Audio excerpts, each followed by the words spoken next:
A very bright man once came to Jesus and asked him the question, "What is the greatest of all the commandments?"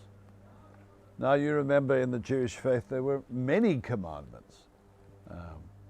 And given all these commandments, this guy was curious to hear from Jesus what was the greatest. You'll find the story in the Gospel of Mark, round about chapter 12, verse 28 or so. And it's a great question. And the answer that Jesus gives has to be significant for us. You know, we focus upon all manner of things, and Christians can argue and debate and quibble. Sadly, they can even fall out with one another because, you know, the person they're talking to doesn't see things exactly in the same way. And thank goodness that there are so many ways of looking at the faith. It's a bit like looking at Table Mountain. Ask some people, well, what does Table Mountain look like? And they say, well, it's flat.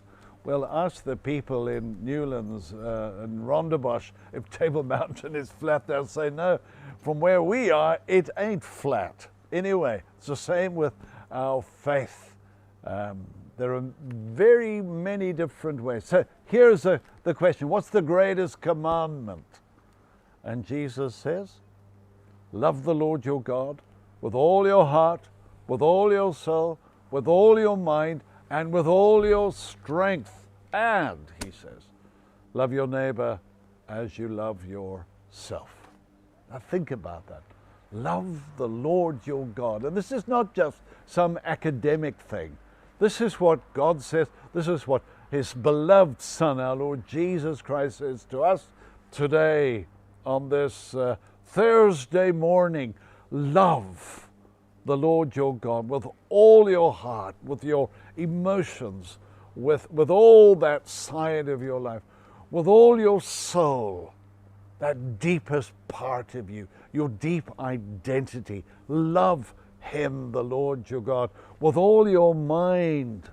Don't take your head off and put that in some quiet place in the house as if to think, well, it's intellectually not really up to much.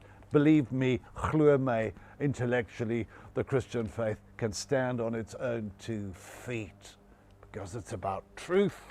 It's about God and his beloved Son. Love the Lord your God with all your heart and soul and mind and strength, your physical presence.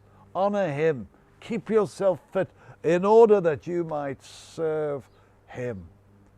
And then love your neighbor as you love yourself. It's there, the whole package, the whole package. And then Jesus says to this guy who's asked the question, there's no greater commandment than this. Get that one right, friends. And I speak to myself as much as I speak to you all. Let's work on that, loving God with our entire being. Let's not be ashamed. Let's stand up and be there for him. God bless you.